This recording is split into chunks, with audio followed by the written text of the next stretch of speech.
Imamat pasal 23, Hari-hari Raya. Tuhan berfirman kepada Musa, "Berbicaralah kepada orang Israel dan katakan pada mereka hari-hari raya yang ditetapkan Tuhan, yang harus kamu maklumkan sebagai waktu pertemuan kudus. Waktu perayaan yang telah kutetapkan adalah yang berikut. 6 hari lamanya boleh dilakukan pekerjaan, tetapi pada hari yang ketujuh haruslah ada Sabat, hari perhatian penuh, yakni hari pertemuan kudus. Janganlah engkau melakukan sesuatu pekerjaan, itulah Sabat bagi Tuhan di segala tempat kediamanmu." Inilah hari-hari raya yang ditetapkan Tuhan, hari-hari pertemuan kudus yang harus kamu maklumkan masing-masing pada waktu yang tetap. Dalam bulan yang pertama, pada tanggal 14 bulan itu, pada waktu senja, ada Paskah bagi Tuhan. Dan pada hari yang ke-15 bulan itu tidak ada hari raya atau roti tidak beragi. Tuhan, 7 hari lamanya kamu harus makan roti yang tidak beragi.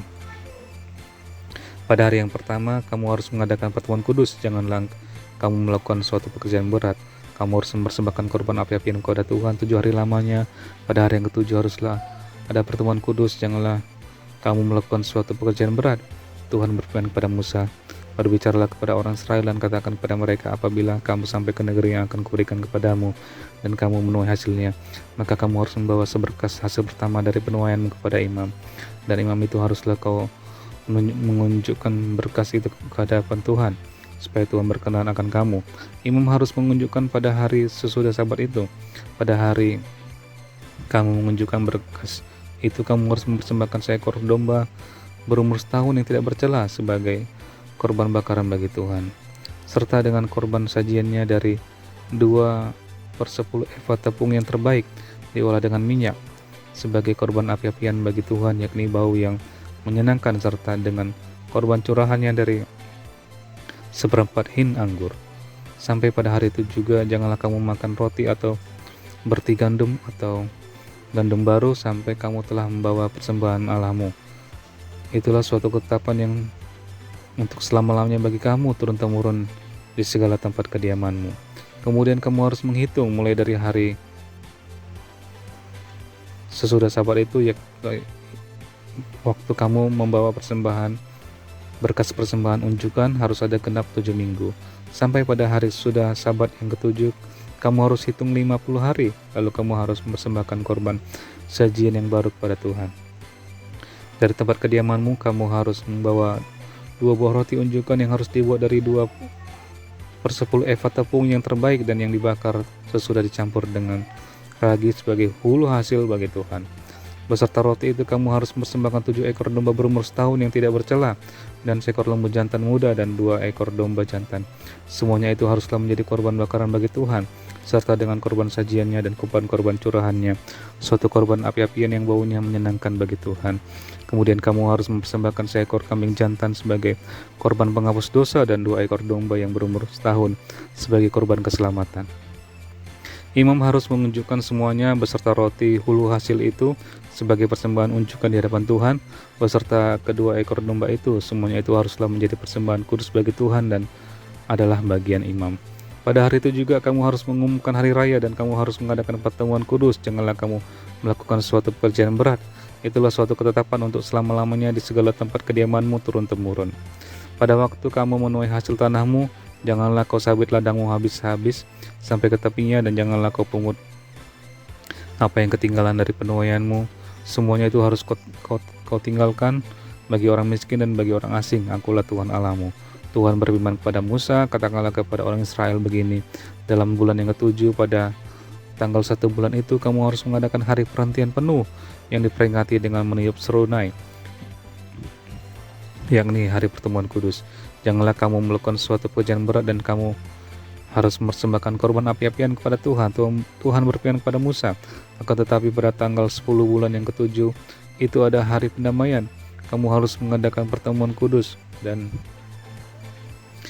harus merendahkan diri dengan berpuasa dan mempersembahkan korban api-apian bagi Tuhan. Pada hari itu janganlah kamu melakukan suatu pekerjaan. Itulah hari pendamaian untuk mengadakan pendamaian bagimu di hadapan Tuhan Allahmu. Karena setiap orang yang pada hari itu tidak merendahkan diri dengan berpuasa, haruslah dilenyapkan dari antara orang-orang sebangsanya. Setiap orang yang melakukan suatu pekerjaan pada hari itu, orang itu akan kubinasakan dari tengah-tengah bangsanya. Janganlah kamu melakukan suatu pekerjaan, itulah suatu ketetapan untuk selama-lamanya bagimu, turun-temurun di segala tempat kediamanmu. Itu harus menjadi suatu sabat, hari perhentian penuh bagimu, dan kamu harus merendahkan diri dengan berpuasa, mulai pada malam tanggal 9 bulan itu, dan dari matahari terbenam sampai matahari terbenam, kamu harus merayakan sabatmu. Tuhan berfirman kepada Musa, katakanlah kepada orang Israel begini, pada hari yang ke-15 bulan yang ke-7 itu ada hari raya pondok daun bagi Tuhan 7 hari lamanya. Pada hari yang pertama haruslah ada pertemuan kudus, janganlah kamu melakukan suatu pekerjaan berat. 7 hari lamanya kamu harus mempersembahkan korban api-apian kepada Tuhan. Dan pada hari yang ke-8 kamu harus mengadakan pertemuan kudus dan mempersembahkan korban api-apian kepada Tuhan. Itulah hari raya perkumpulan, janganlah kamu melakukan suatu pekerjaan yang berat.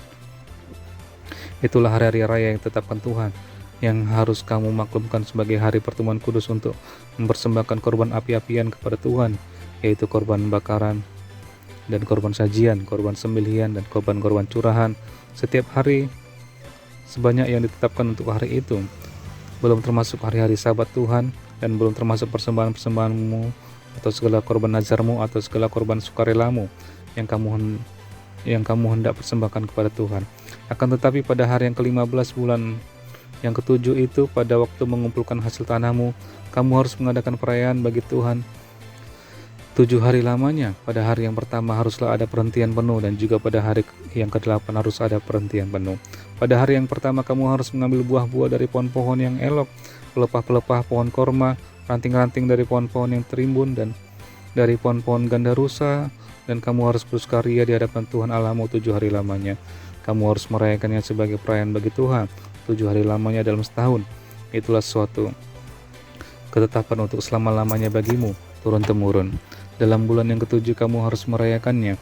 Di dalam pondok-pondok daun kamu harus tinggal 7 hari lamanya. Setiap orang asli di Israel haruslah tinggal di dalam pondok-pondok daun, supaya diketahui oleh keturunanmu bahwa aku telah menyuruh orang Israel tinggal di dalam pondok-pondok selama aku menuntun mereka sesudah keluar dari tanah Mesir. Akulah Tuhan Allahmu.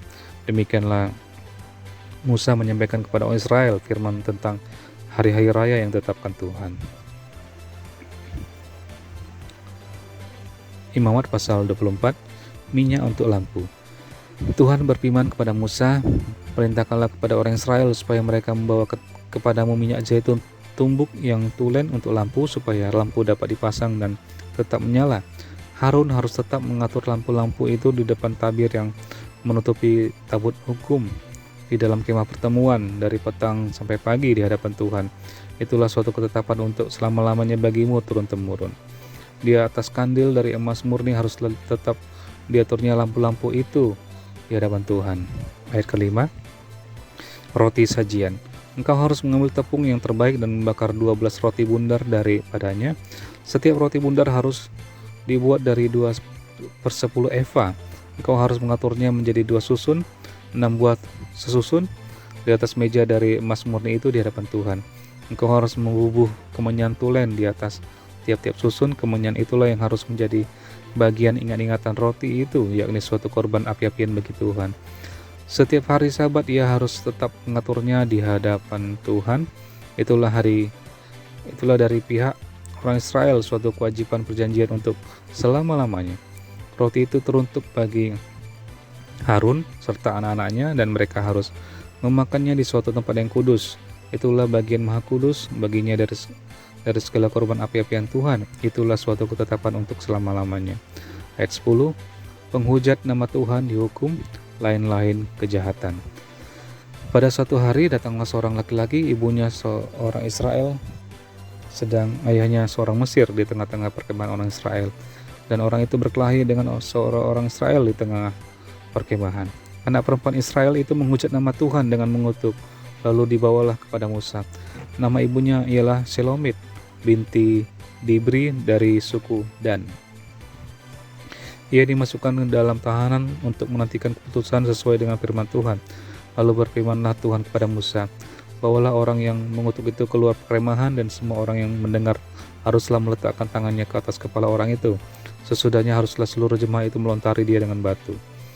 Engkau harus mengatakan kepada orang Israel begini, setiap orang yang mengutuki Allah harus menanggung kesalahannya sendiri.